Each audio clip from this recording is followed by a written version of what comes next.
minta bu rengeng-rengeng engko malah kahetune mongko gek tenagaku lemes tenan ngenteni cah duwe kok ora teko-teko nggonku prihatin kurang kepiye supaya nanti paten Ponorogo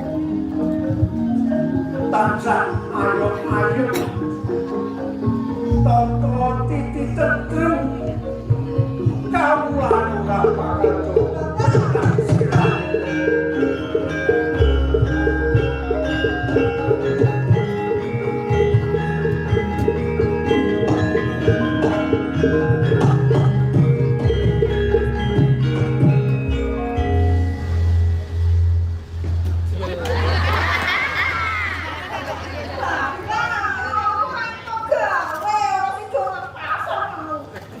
kowe teko kok kaya mentok meweti ana apa yo ya Allah yo Pak urung sido tekan pasar ki wis ketemu wong edan hah aku mesti belanja kok wong edan sapa apa ora ngerti yen kowe kan anake Suramanggala jane yo ngerti kok wani-wanine sapa wonge kok rene tak pecere biase kakak abi kentok Pak sapa kentok gendro bajingane kae nggih wani bebeda kowe kok niku foto-foto sing dinuduh peksa jarine seneng kali kula sapa gendro kuwi ora diutek gendro iki lak sedulurmu dhewe Langke, kula nggih ngertos masa kula.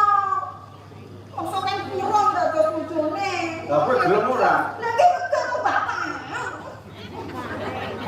Iki gek malah mangan warti kok ora mulih kuwi. Mampar. Gendro. Mau ngiri kita. Piye? Yuk. Salah. Iwati. Aku ora percaya yen Aku gek kang gendeng malah karo Iwati. Yuk. apa ya kok. Iya, Pak. Kasus sampeyan. Wah, wis malah pindhon gawe iki. Ora sah. Nek kowe ngomong meneh bapak pikirane melayang-layang. Bapakku sakloe karo sing kari terus le endi kok nyanyi. Ora nyaeng sing keri sapa. Wong wis tak tidak gasil. Koyo mentolo lho, Pak. Terus iki sik gendol iki.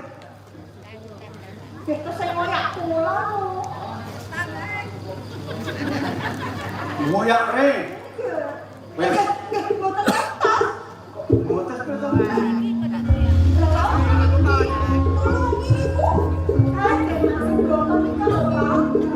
Dari masih berontak apa?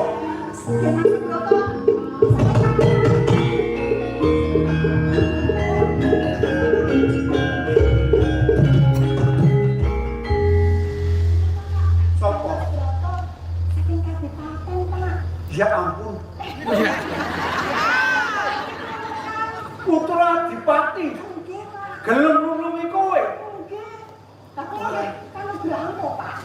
Matur nuwun Den Mas. Panjenengan sampun mitulungi dhateng anak kula. Nggih. Sami-sami. Lajeng sakmenika gendong wonten pundi?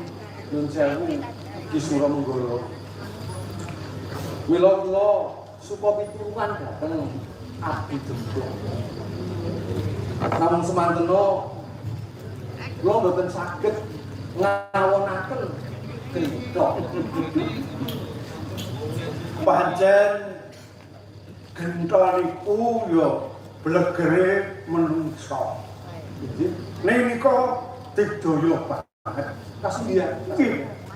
Piyambakipun prewangan demit saja. Kula tamani pusaka menika mboten dipun damel raos. Piyambakipun menika sampun atos balung lan kulitipun dipun tamani menapa kemawon boten tumama. Inggih, saksampunipun kula tamani pusaka mboten tumama. Dangu-dangu kula ingkang ajrih lajeng kula wajar piyambakipun ngoyak kula dumugi wonten ing rokok sampeyan Waduh, mbok dicawiske wujudan napa? Nggih badhe ngunjuk menapa? sampun. Perkawis menika badhe. Bakunipun kula menika sakmenika malah dipun oyak-oyak dhateng gentoni. Kula nggih ajrih sakmenika. Oh, Gendong koyak mriki. inggih. Nggih. Nek ngaten wis sesingkat. Panjenengan wonten pengeran. Mangken biyen. Nun sewu nuwun. Rene kula kerah pinanggih dhateng anak buah tentu wasiat. Nggih. Kula boten selah kula menika wonten raos nggih. Terus dhateng anak dipun keparengaken. Menika namung anak warok nggih. Boten menapa-menapa.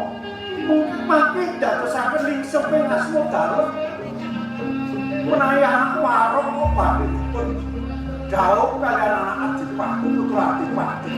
Bapunipun kula sampun sampeyan Piye menawi panjenengan rumastos nur dhateng anak kula perkawis gento kula ingkang badhe ngadepi dipun parengaken. panjenengan nggih kula parengaken sami kula kebenaran. Matur nggih. Oh.